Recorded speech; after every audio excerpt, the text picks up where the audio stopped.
Kita berdiri di atasnya setiap hari. Tapi pernah kepikiran nggak sih, kalau di bawah kaki kita ini ada kekuatan yang luar biasa. Kekuatan yang bisa menciptakan sekaligus menghancurkan. Nah, hari ini kita akan bedah bareng-bareng anatomi planet kita yang ternyata cukup berbahaya. Lapisan demi lapisan. Kelihatannya pertanyaan sepele ya, tapi jawabannya, wah itu membawa kita ke sebuah dunia yang isinya gejolak api dan tekanan yang nggak main-main. Anggap aja gini, permukaan yang kita injak ini cuma selaput super tipis di atas tungku raksasa. Jadi buang jauh-jauh deh gambaran kalau bumi itu cuma bola batu yang tenang di luar angkasa.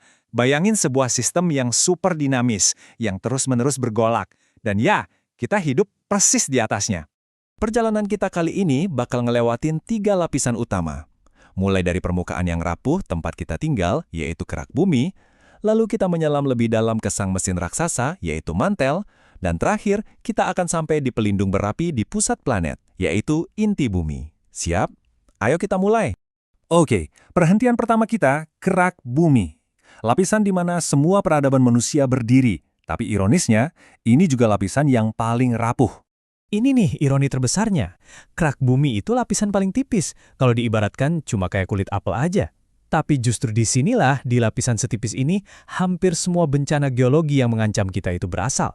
Kerak bumi ini pun ada 2 jenis loh. Ada kerak benua yang tebal tempat kita bangun kota-kota, terus ada kerak samudra yang jauh lebih tipis dan adanya di dasar lautan.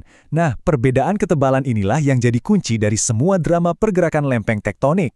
Dan inilah akibat langsung dari kerapuhan kerak bumi. Semua ini adalah wujud nyata dari pergerakan lempeng-lempeng itu. Sebuah pergeseran kecil aja di bawah sana bisa banget menyebabkan kehancuran masif di permukaan. Jadi, apa dong yang menyebabkan semua drama di kerak bumi? Nah, untuk tahu jawabannya, kita harus nyelam lebih dalam lagi. Kemana? Ke mantel bumi. Ini dia mesin penggerak planet kita. Coba deh bayangin, ada lapisan setebal hampir 3.000 km yang terus bergejolak pelan-pelan di bawah kita.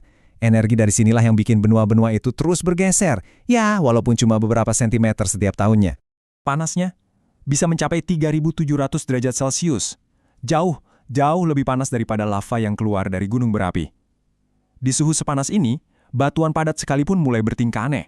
Terus gimana caranya sesuatu yang padat bisa bergerak? Jawabannya ada di sifat plastis. Jadi gini, mantel itu bukan cairan ya, tapi batuan padat. Cuma saking panasnya, dia jadi bisa mengalir dengan sangat lambat selama jutaan tahun. Mirip adonan kental atau madu gitu deh. Nah, ini dia inti hubungannya. Arus super lambat di dalam mantel yang geraknya cuma beberapa senti per tahun justru jadi pemicu gempa dan letusan dahsyat yang terjadi cuma dalam hitungan detik di permukaan. Jadi pelan di bawah, tapi efeknya cepat dan mematikan di atas. Sekarang, kita tiba di tujuan akhir, pusat dari planet kita, inti bumi. Sebuah tempat yang panasnya nggak terbayangkan, tapi secara mengejutkan, justru dialah pelindung kita. Tapi sebelum kita bahas gimana inti bumi melindungi kita, coba tebak dulu. Ada satu tempat di tata surya kita yang suhunya itu bahkan lebih panas dari permukaan matahari. Di mana itu?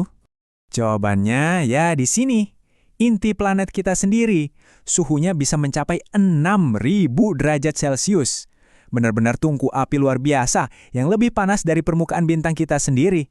Dan disinilah keajaibannya, panas ekstrim yang seharusnya menghancurkan malah menciptakan perisai pelindung. Tanpa inti yang membara ini, kehidupan di permukaan mungkin mustahil untuk ada. Gini cara kerjanya, gampangnya. Inti bagian luar bumi itu lautan besi dan nikel cair yang terus berputar. Gerakan logam cair ini bekerja persis kayak dinamo raksasa, menghasilkan medan magnet tak kasat mata yang sangat kuat. Nah, medan magnet inilah yang jadi perisai kosmik kita yang melindungi atmosfer dan kehidupan dari terjangan radiasi matahari yang mematikan. Oke, kita udah sampai ke pusat bumi. Sekarang, ayo kita mundur sedikit, lihat gambaran besarnya. Gimana semua lapisan ini bekerja sama dalam sebuah keseimbangan yang dinamis dan, ya, terkadang berbahaya. Ini rangkuman singkat perjalanan kita. Mulai dari kerak yang rapuh dengan bahaya gempa dan gunung berapi, lalu mantel yang panas dan plastis sebagai mesin penggeraknya, sampai ke inti yang super panas yang kalau sampai terganggu, perisai magnet planet kita bisa lumpuh. Jadi, lain kali kamu lagi lihat pemandangan yang tenang dan damai, ingat ini, di bawah semua keindahan itu, ada sebuah dunia dengan aktivitas internal yang kekuatannya luar biasa dahsyat. Dan inilah kesimpulan utamanya.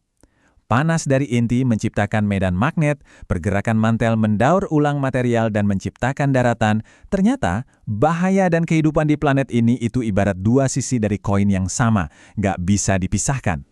Jadi, saya mau tinggalkan kamu dengan pemikiran ini. Kita terbiasa melihat gempa dan gunung berapi sebagai ancaman murni. Tapi sekarang, kita tahu, semua itu adalah tanda dari mesin internal yang sama yang justru melindungi kita. Pertanyaannya jadi, tanpa bahaya ini, apakah kehidupan di bumi justru bisa ada?